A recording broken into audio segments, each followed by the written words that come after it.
নমস্কার, আমি বিবেকানন্দ মণ্ডল, ই consultant, WB NGOs. আজকের যেটা আপনাদেরকে আপডেট দেব বা জানাবো, সেটা খুব গুরুত্বপূর্ণ। নিউ একটা নোটিফিকেশান সমস্ত এনজিওদের জন্য, NGO, club, society, section 8 company, যাদের সমাজসেবামূলক কাজ করছেন, যাদের নন প্রফিট অর্গানাইজেশন রয়েছেন, তাদের কিন্তু আজকের আলোচনাটা অত্যন্ত গুরুত্বপূর্ণ এবং আপনাদেরকে এটা খুব শীঘ্রই আপডেট করতে হবে। আপনাদের অনেকের কাছে নোটিফিকেশান গেছে বা আপনারা পেয়েছেন, আপনাদের এই নোটিফিকেশানগুলো অতি শীঘ্রই আপনাকে সাবমিট করতে হবে, না হলে কিন্তু ইন ফিউচারে সেটা সমস্যা হতে পারে। যে বিষয়ে আজকে আপনাদের আলোচনা করব, যে এনজিও দর্পণ আইডি, এটা আমাদের প্রত্যেক পশ্চিমবাংলা কেন যে কোনো ভারতবর্ষের সমস্ত এনজিও দর্পণ আইডিটা বাধ্যতামূলক ছিল, এখনও আছে। এবং এনজিও দর্পণ আইডিটা না থাকলে কিন্তু আপনি সেন্ট্রাল গভর্নমেন্টের যে নীতি আয়োগের রেজিস্ট্রেশনে লিস্টেড না হলে কিন্তু আপনার বৈধতা দেবে না। যদি বলেন কীরকম বৈধতা, আপনাদের সমস্ত কাজের বৈধতা লিস্ট আপনার নীতি আয়োগের আন্ডারে যে এনজিও দর্পণ রয়েছে পোর্টালটা, সেখানে আপনাকে কিন্তু রেজিস্টার করতে হবে। রেজিস্টার করে নাম্বার ক্রিয়েট হয়, সমস্ত ডকুমেন্ট দিয়ে সাবমিট করলে শীঘ্রই পাওয়া যায়। তবে আপনাকে মাথায় রাখতে হবে যে আপনাদেরকে এনজিও রেজিস্ট্রেশন করার পরেই কিন্তু এটা করে নেওয়া দরকার এবং করে নিতে হবে। যার জন্য আপনাদেরকে আলোচনা দিচ্ছি, যে এর আগেও বলেছি অনেক সময়, কিন্তু আজকে যেটা যে মুখ্য আলোচনা, যে এনজিও দর্পণ রেজিস্ট্রেশন না হলে আপনার ব্যাঙ্ক অ্যাকাউন্ট ব্লক অথবা ইনঅপারেটিভ করে দিতে পারে। রিসেন্ট নীতি আয়োগ থেকে নোটিফিকেশান জারি করেছে এবং এই নিয়মটি চালু হওয়ার জন্য যে সমস্ত যতগুলো নন প্রফিট অর্গানাইজেশন রয়েছে, তাদের তো একটা লিস্ট রয়েছে। সেটা আমাদের এরকম আমাদের ওয়েস্ট বেঙ্গলে যদি বলি, তাহলে 4.5 থেকে 5,000 এনজিও নীতি আয়োগের আন্ডারে লিস্টেড। এরপরে আপনার গোটা ভারতবর্ষে প্রায় 2 লক্ষর উপরে এনজিও লিস্টেড রয়েছে। এই যে নন প্রফিট এনজিওগুলোকে ট্র্যাকিং সিস্টেম এবং কি এদেরকে নন প্রফিট আমরা বলছি, তাদের নীতি আয়োগের আন্ডারে যে লিস্টেড ব্যাঙ্ক অ্যাকাউন্টের সঙ্গে লিঙ্ক, এটা কিন্তু বাধ্যতামূলক করেছে। যেমন যে কোনো ব্যাঙ্কে, আপনাদের মাথায় রাখবেন, যে কোনো ব্যাঙ্কেই আপনি ব্যাঙ্ক অ্যাকাউন্ট খুলতে গেলে বা অলরেডি খুলে রেখেছেন, সেক্ষেত্রে কিন্তু নীতি আয়োগের রেজিস্ট্রেশন, সাবমিট এবং আপডেটটা বাধ্যতামূলক করেছে।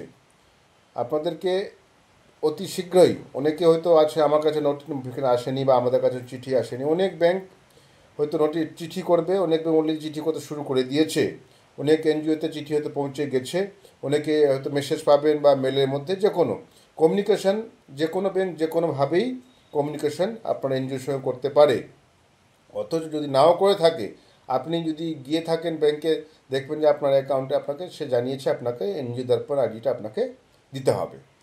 আপনাকে কি করতে হবে, আপনাকে সেই চিঠি একটা কপি এবং কি এনজিও দর্পণের আইডিটা, এনজিও দর্পণের একটা আইডিটা কোনো সার্টিফিকেট হয় না।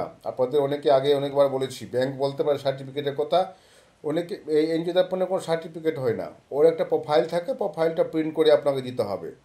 অনেক জায়গায় দেখবেন যে অনেকেই সোশ্যাল মিডিয়ায় দেখবেন সার্টিফিকেট দেখতে পাবে, সেটা কিন্তু সব ফেক সার্টিফিকেট, এর সব হাতে রেকটিফাই করে বানানো হয়েছে, যেটা কোনো ভ্যালিড নেই। এই জন্যই আপনারা যখন এনজিও দর্পণ যখন আপনারা করা হয়েছে, সেখান থেকে গিয়ে আপনি ওয়েস্ট বেঙ্গল সার্চ করে আপনার এনজিও দর্পণ আইডিটা এবং আমার অ্যাক্টিভিটিগুলো দিয়ে সার্চ করলে আপনার প্রোফাইলটা বেরিয়ে আসবে। সেই প্রোফাইলটা আপনি প্রিন্ট করে আপনি ব্যাংকে আপনাকে দিতে হবে। যে চিঠি পেয়েছেন অথবা নাই পেয়ে থাকেন, একটা লেটার হেডে সেক্রেটারি বা প্রেসিডেন্ট লিখে দেবে যে আমার এই এনজিও দর্পণ আইডিটা এই ব্যাঙ্ক অ্যাকাউন্ট নাম্বার শীঘ্রই আপডেট করা হোক।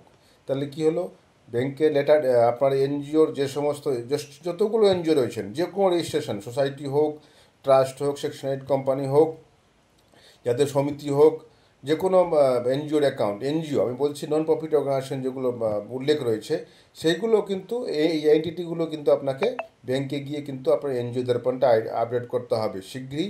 একটা অ্যাপ্লিকেশন করে লেটার হেডে, আর পিছনে আপনার প্রোফাইলটা লাগিয়ে দেবেন, এনজিও দর্পণের প্রোফাইলটা পিছনে লাগাবেন, লাগিয়ে গিয়ে দিয়ে ওখানে আপনি ব্যাংকে দিয়ে আসবেন এবং 1 কপি রিসিভ করে নেবেন।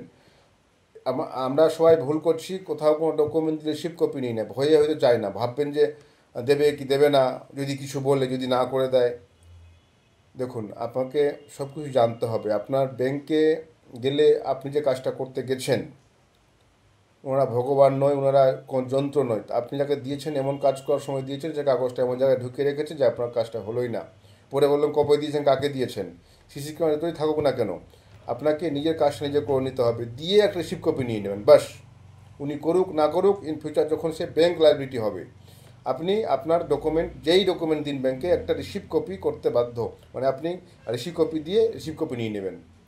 যদি কোনো আপত্তি করে আপনি বলতে বাধ্য, আপনাকে রিসিভ কপি দিতে আপনি বাধ্য, ব্যাংকে বলবেন আপনি রিসিভ কপি দিন। রিসিভ কপিটা আপনি এসে আপনার এনজিওর ফাইলে রেখে দেবেন।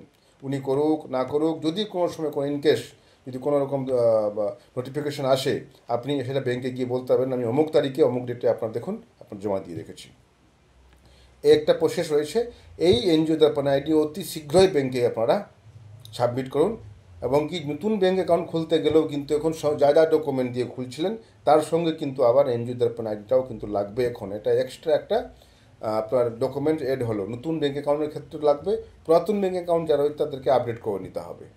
তাহলে আর কোনো প্রশ্ন থাকলে অবশ্যই জানাবেন হোয়াটসঅ্যাপ বা মেলে। আর এর অন্য কোনো সমস্যার কোনো কারণ নেই। যাদের হয়নি তারা এনজিও দর্পণটা করে নেবেন সমস্ত ডকুমেন্ট দিয়ে, আর এদের হয়ে আছে তারা অতি শীঘ্রই গিয়ে ব্যাংকে, যে কোনো ব্যাংকে অ্যাকাউন্ট খুলেছেন, ব্যাংকে গিয়ে আপনারা এটা সাবমিট করে দিয়ে নিজের এনজিওটাকে আপডেট রাখবেন। তাহলে আজকে এই পর্যন্তই। নমস্কার।